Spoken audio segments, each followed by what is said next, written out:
మీరు కొంచెం వచ్చాను నా గడప మీరు కొంచెం వచ్చాను నా గడప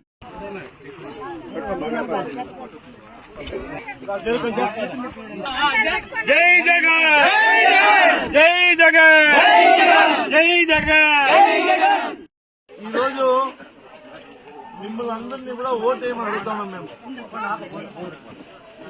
గుర్తుపెట్టుకోండి. జగనన్న ముఖ్యమంత్రి అయిన తర్వాత మంచి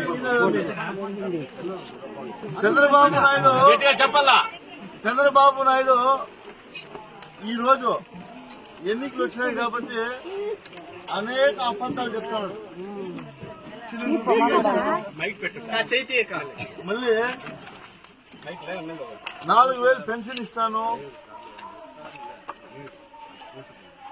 10 లక్షలు వడ్డీ లేని రుణాలు ఇస్తాను అని చంద్రబాబు నాయుడు 2014లో ఇట్లే చెప్తే మనం అందరూ ఓట్లు వేసి ఆయన ముఖ్యమంత్రి చేసినాము. 600 హామీలు ఇచ్చిన హామీలు ఒకటైనా నెరవేర్చినాడక్క? కేవలం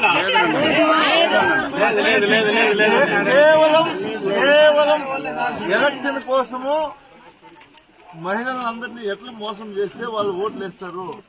ఇది మీకు ఆశ ఉంటుంది ఏమంటే ఏదో చేస్తాదేమో, పోతే కొన్ని ఓటే కదా వేసేద్దామని. ఓటు కదా మనం వేస్తే అట్లా ఆశపడి మన కొంప మనమే ముంచుకున్నట్టు. నిజమా కదా? దానికి ఎందుకు చెప్తాను ఈ మాట అంటే 2014లో అలివి కాని హామీలు 600 ఇచ్చినాడు. అవి ఏమేమి ఒకసారి చెప్తా. మీకు అందరికీ డోక్రా రుణమాఫీ చేస్తామని చెప్పినాడు కదా. డోక్రా గ్రూప్ లో ఎవరికైనా రుణమాఫీ చేసినాడా? ఆ అప్పు మన 5 సంవత్సరాలు జగనన్న తీర్చినాడు. నిజమా కదా? ఈ పెద్ద మనిషి చంద్రబాబు నాయుడు అప్పుడు చెప్పినటువంటి మాట ఈ గ్రూప్ అప్పు అయిందా? నాకు ఓటేసి గెలిపిస్తుంది కదా, నేను ఎమ్మెల్యే అయిపోయింది కదా.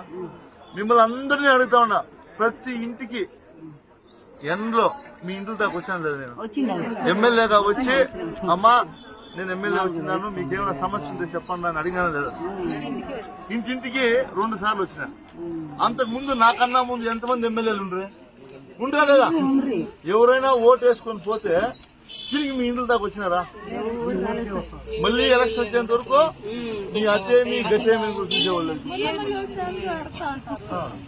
నన్ను అడగరా?